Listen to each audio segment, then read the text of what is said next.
Welcome to my channel. आज हम देखने वाले हैं द बोन स्नैचर मूवी को।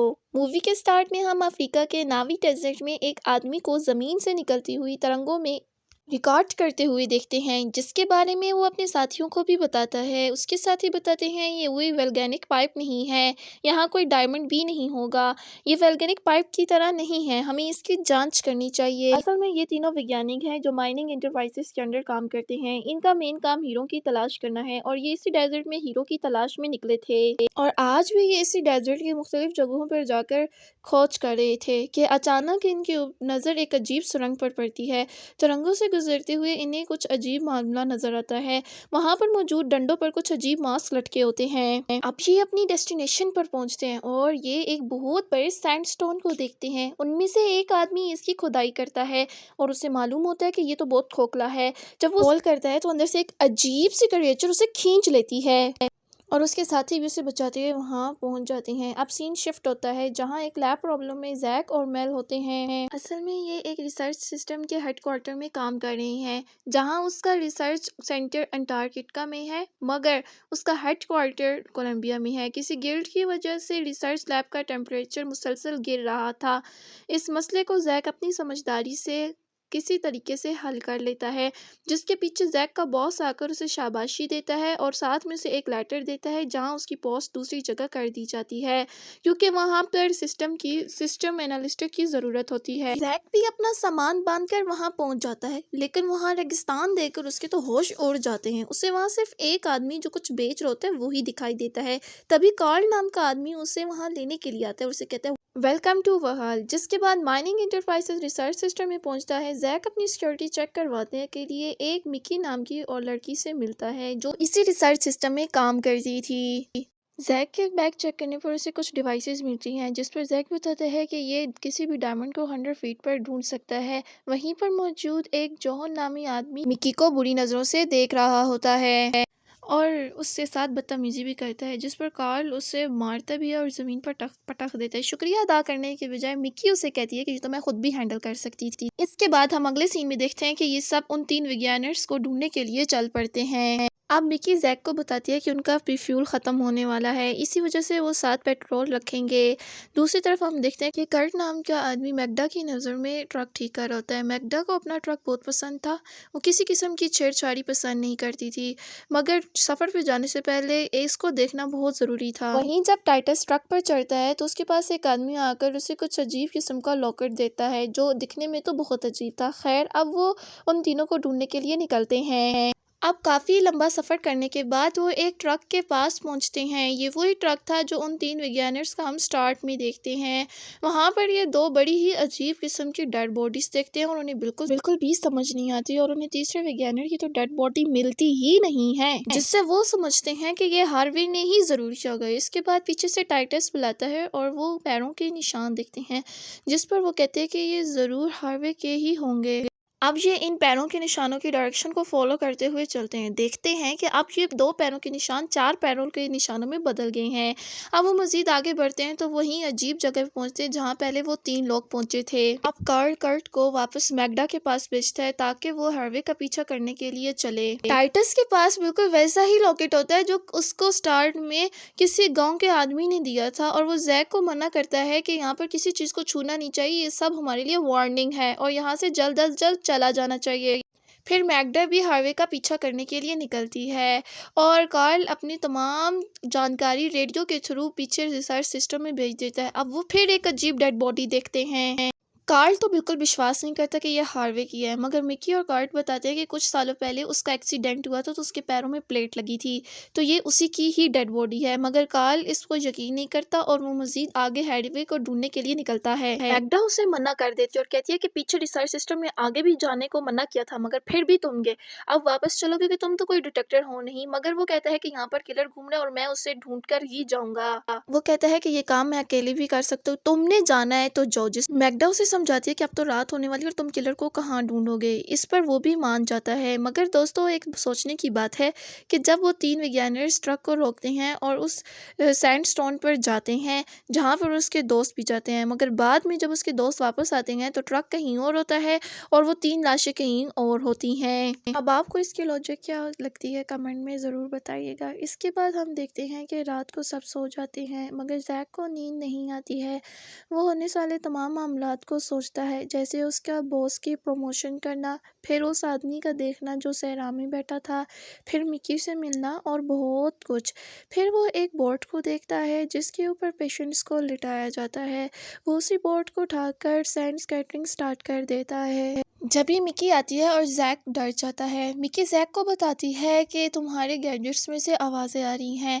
जैक चेक करने पर बताता है कि यहाँ पर सर्दी इतनी है तो ये तो आवाज़ देगी। तब मिकी कहती है कि डेजर्ट है तो यहाँ ऐसा होगा।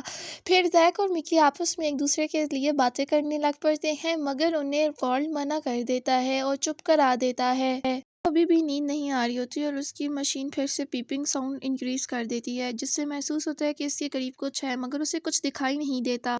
अब जैक के सामने अचानक से वो क्रिएचर आती है। जैक अपने आप को बचाते हुए ट्रक की तरफ दौड़ता है और अपने साथियों को बताता है मगर कार्ल उस पर बिल्कुल भी यकीन नहीं करता। अब मिकी जो अपनी टॉर्च ऑन करती है और देखती है और वो बताती है कि हैवी की सारी हड्डियां कोई उठाकर ले गया है। आखिर ये रेगिस्तान में हो क्या रहा है, किसी को कुछ समझ नहीं आ रहा था। कार्ल अब जैक पर शक करता है कि ये इसी का ही काम है। तब टाइटस कहता है कि नहीं, ये किसी टोकोलोश का काम है? टोकोलोश? असल में टाइटस जैक को बताता है कि टोकोलोश ऐसे आदमी होते हैं कि जब कुछ भी सहरा में अजीब हो रहा हो या कुछ ऐसा हो रहा हो जिसका पता ना हो तो वो टोकोलोश ही होते हैं। अब कार्ल भी हंस देता है आपकी तरह मगर जैक उन्हें वार्निंग करते हुए कहता है कि वो एक सैंड मदर है और वो जहाँ से आगाज़ होता है वहीं पर इख्तिताम करती है। उससे जुड़े हर इंसान, जानवर, परिंदे को वो मार देती है और उनकी हड्डियाँ ले लेता है। अब कार्ल कहता है कि हम उस हड्डियाँ उठाने वाले के कदमों के निशानों से पता कराएंगे मगर मैग्डा उसे बिल्कुल मना कर देती है क्योंकि रात को ट्रक चलाना किसी भी खतरे से खाली ना था। कार्ल भी अब ट्रक से जंप मार देता है। अगले रोज हम देखते हैं कि वो पैरों के निशान का पीछा करते हुए जाते हैं तो वहाँ पर उन्हें वो क्रिएचर नजर आता है। वो सब उसका पीछा करते हैं। कार्ट और कार्ल दोनों ही वहाँ होते हैं और कार्ल अपना गुस्सा उतारने के लिए उस पर शूट करता है मगर कुछ होता नहीं है। अलबत्ता उन्हें हैर्वे की बोन्स वहाँ पर जरूर मिलती है। अब वो सब परेशान हो जाते हैं कि ये हो क्या रहा है, किसी के समझ में कुछ नहीं आता मगर वो मजीद आगे चलने का फैसला करते हैं। तभी जैक टाइटस से जाके पूछता है कि मुझे लगता है कि तुम इसके बारे में बहुत कुछ जानते हो। तब टाइटस बताता है कि जब मैं जवान था तो मैं यहाँ पर एक काम करता था। तब मेरे साथ काम करने वाले आदमी किसी तरह वो गायब हो गया और उसकी सिर्फ और सिर्फ खोपड़ी मिली। किसी को कुछ भी समझ नहीं आई कि ये हुआ क्या था। और फिर वो कहता है कि तुम इसे जो भी समझो, हम इसे इश्क-फ्लू कहते हैं। इसके बाद मैग्डा के ट्रक के अंदर आग लग जाती है जिसे वो अपनी समझदारी से बुझा देती है मगर अब ट्रक उसका ख़राब हो चुका था। अब वो कार्ट से मदद मांगती है। कार्ट कहता है कि ये ठीक हो सकता है अगर इसके पास वर्कशॉप होती तो वो एक हफ्ते के अंदर इस ट्रक को ठीक कर देता मगर अभी वो फिर दोबारा से हेल्पलाइन पर कॉल करती है मगर रेडियो के थ्रू कोई भी उसकी मदद नहीं करता। अब वो उसी रेगिस्तान में रहने का फैसला करते हैं। वो 2 दिन से वहाँ बामुश्किल रह रहे थे। अब उनके पास खुराक भी इतनी नहीं थी कि वो रेगिस्तान में रह सके। रात वहीं रहने का फैसला करते हैं और कैंप लगा लेते हैं। फिर जॉन भी उनका पीछा करते आ जाता है। फिर हम देखते हैं कि वो टर्न टू टर्न पहरा देते हैं क्योंकि पिछली रात जो उनके साथ हुआ था वो नाकाबिले यकीन और नाकाबिले बर्दाश्त था। अब टाइटस स्कर्ट को उठाता है क्योंकि अब उसकी बारी थी तो वो अपने स्लीपिंग बैग में बाहर पहरा देने लग पड़ता है लेकिन जैक की मशीन में फिर पीपिंग साउंड इंक्रीज हो जाती है जिससे महसूस होता है कि कोई अब फिर उसके करीब है। अब यहाँ पर टाइटस को भी फील होता है और वो इसलिए कर्ट को जगाता है मगर कर्ट उठता नहीं है। वो अब देखता है कि कर्ट को भी कोई खा रहा है। इसको देखकर वो बहुत परेशान हो जाता है। वो अपने बाकी दोस्तों को भी बुला लेता है। पहले कि कुछ मदद की जा सके कर्ट की मौत हो जाती है। अब वो चींटियां आहिस्ता आहिस्ता टाइटस के बाजू पर भी हमला करती हैं मगर कार्ल उसके बाजू पर गन चला देता है जिससे वो चींटियां जमीन पर गिरती हैं और अब कार्ल के पीछे पड़ जाती हैं। कार्ल शूट करता रहता है मगर उन चींटियों पर जरा भी असर नहीं होता। तब वो फैसला फैसला करता है कि इनके ऊपर पेट्रोल फेंकेगा, जिससे मैगडा गन पॉइंट पर मना कर देती है। मगर जैक नोट करता है कि जिस तरफ पेट्रोल है वो चींटियां उस तरफ नहीं आ रही और वो लगातार पेट्रोल का छिड़काव करके उन पर से गुस्सा उतारता है। टाइटस की हालत बहुत ही ज्यादा नाजुक होती है और उसका हाथों में बहुत दर्द होती है। फिर मिकी उसको पेन किलर का इंजेक्शन देकर सुला देती है। अब जैक को मालूम होता है कि वो क्रीचर अभी भी इनके करीब है, इसलिए वो चारों तरफ पेट्रोल का छिड़काव करता है। अब वो क्रिएचर जैक के सामने आ जाती, तभी कार्ल सामने आकर उनके ऊपर गोलियों की बौछार करने लगता है। जैक उससे मना करता है और इसी बात पे दोनों में लड़ाई हो जाती है। तभी मिकी को आकर इन दोनों को शांत करना पड़ता है और जैक उसे समझाता है कि ये तरीका ठीक नहीं है, जिस पे कार्ल भी गुस्सा कर जाता है और वो उसकी बात पर इत्तेफाक नहीं करता। अब वो सब टाइटस के पास बैठे होते हैं। टाइटस उन्हें बताता है कि वो अपने बच्चों को ढूंढ रहा है। इसके बाद कार्ल को मैग्डा कहती है कि हमें टाइटस को हॉस्पिटल लेके जाना होगा, मगर अभी तक कोई मदद नहीं आई।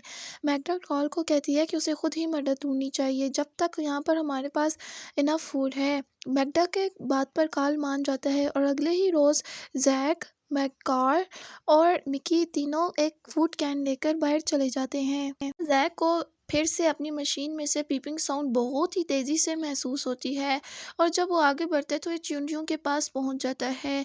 चींटियों के पास पहुंच जाने के बाद पीपिंग साउंड बहुत ज़्यादा इंक्रीज हो जाती है। तभी एक सैंड स्टॉर्म उन तीनों की तरफ बढ़ता है, मगर वो भागते हैं लेकिन नेचर के सामने टिक नहीं पाते। जैसे ही तूफान थमता है तो वो देखते हैं कि उनका पेट्रोल 90% बह चुका है और जैक की मशीन भी ख़राब हो चुकी है। फिर रात हो जाती है और वो एक दरख्त के चारों तरफ पेट्रोल गिराकर लेट बैठ जाते हैं। अब वो तीनों दरख्त के नीचे बैठे होते हैं और एक दूसरे का हाथ थामे एक दूसरे को हौसला दे रहे होते हैं। तभी क्रिएचर उनके सामने आ जाता है, जिसने मैग्डा का फेस लगाया होता है। इसका मतलब है कि वो क्रिएचर मैग्डा और टाइटस को खा चुके हैं। अब वो क्रिएचर उन पर भी चूंटियां छोड़ता है, लेकिन पेट्रोल की वजह से वो क्रिएचर कुछ नहीं कर सकते। अगले सुबह उनको एक रेडियो की आवाज़ पहुंचती है और वो एक ऐसी जगह पे पहुंच जाते हैं जहां मूवी की शुरुआत हुई थी। लेकिन दोस्तों, एक मिनट, याद है जब हम लोगों ने मूवी का स्टार्ट देखा था तो वह ट्रक की पोजीशन और थी। जब फ्रेंड्स अपने सैक लोग आए थे तब ट्रक वहाँ था जहाँ पर डेड बॉडीज पड़ी थी।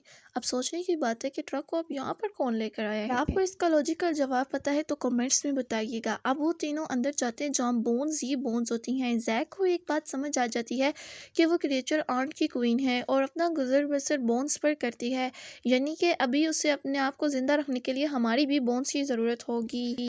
अब जैक कहता है कि ये आंट्स डायनासोर के ज़माने से, जैसे टाइटस ने बताया था, वो इसे इश्कलू कह के पुकारते हैं। अब जॉन भी पीछे करते आ रहे हैं और वो डेड बॉडीज़ देखकर थोड़ा सा हैरान होता है कि ये क्या मामला है। लेकिन दोस्तों, सवाल ये उठता है कि ये डेड बॉडीज़ अब यहाँ पर किसने फेंकी हैं।